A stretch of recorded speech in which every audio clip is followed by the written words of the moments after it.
આસપાસ જે મિત્રો પીપળિયાના વિસ્તારોથી લઈને જસદણના વિસ્તારો છે, સરદાર વિછિયા અને જે બોટાદ અને ધળાજા લાગુના જે આસપાસના તમામ પંથકો છે, આ બધા ભાગોમાં હાઈ લેવલના વાદળો જે છે તે આગળ વધી રહ્યા છે. 25-26 તારીખની સિસ્ટમોનો ભાગ બની રહ્યા છે, જેથી આવનારી કલાકો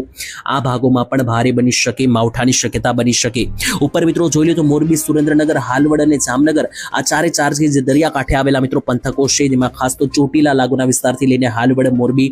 લાલપુરના વિસ્તારોથી લઈને ધાંગધ્રાના વિસ્તારો, જામનગરમાં લાલપુર, કાલાવાડ આ બધા ભાગોની અંદર જે છે તે માવઠાની સંભાવના પૂરેપૂરી, કારણ કે વાદળો જુઓ તો 95% રેન્જના બની રહ્યા છે. નીચે મિત્રો જોઈ લો તો જુનાગઢ, ગીર સોમનાથ અને પોરબંદર જિલ્લાનો પણ જે આ ખૂણો છે, આ ખૂણાની અંદર પણ 70% સુધીના મિત્રો વાદળો ફેલાઈ રહ્યા છે, જેથી આ ભાગોમાં જુનાગઢ આસપાસ ખાસ તો કેશોદ, વિસાવદર, માણાવદર, મુલિયાસા, નીચે આવો તો માધવપુર, પોરબંદરથી લઈને વેરાવળ, ઉનાના વિસ્તારો છે, અને નીચે ત્યાંથી પણ નીચે આવો તો જે સાસણ ગીરના જંગલો છે, તુલસી શ્યામ, ગીર સોમનાથના ભાગો છે,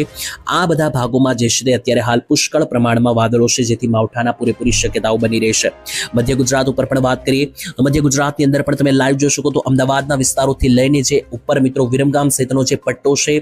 ત્યાંથી આ બાજુ આવે તો ગોધરા, દાહોદ, લુણાવાડાના વિસ્તારોથી લઈને ઉપર જોવો તો બાલાસિનોર, પંચમહાલ, મહીસાગર, નીચે જોવો તો વડોદરા, છોટાઉદેપુર અને આણંદ લાગુનો જે પટ્ટો છે, તારાપુર સહિતના જે ભાગો છે, આ ભાગોની અંદર માવઠા જે છે તે પૂરેપૂરી શક્યતા, કારણ કે આ ભાગોમાં પણ 70% થી 90% રેન્જના વાદળો બની રહ્યા છે. ઉત્તર ગુજરાતમાં સૌથી વધારે આ સિસ્ટમનો ખતરો છે, અને આખી સિસ્ટમ ઉત્તર ગુજરાત ઉપરથી જ પસાર થવાની છે, જેથી ઉત્તર ગુજરાતમાં હાઈ લેવલના માવઠા સર્જાઈ શકે આવનારા કલાકોની અંદર, જેમાં મહેસાણા, પાલનપુરથી લઈને આ બાજુ નીચે આવે તો અરવલ્લીનો વિસ્તાર થઈ ગયો, આ બાજુ જોઈએ તો સાબરકાંઠા, બનાસકાંઠાના વિસ્તારો, મોઢેરા, સૂર્ય મંદિર, વાવ, થરાદ લાગુના ભાગોની અંદર પણ ભારે માવઠાની સંભાવનાઓ સામે આવી રહી છે. ત્યારે ત્યાંથી નીચે જોવો તો દક્ષિણીય ગુજરાતમાં પણ ઉપર વડોદરાથી લઈને નીચે વાપી સુધી જે છે તે સંકટ બની શકે, કારણ કે અહીંયા પણ મિત્રો પૂરેપૂરી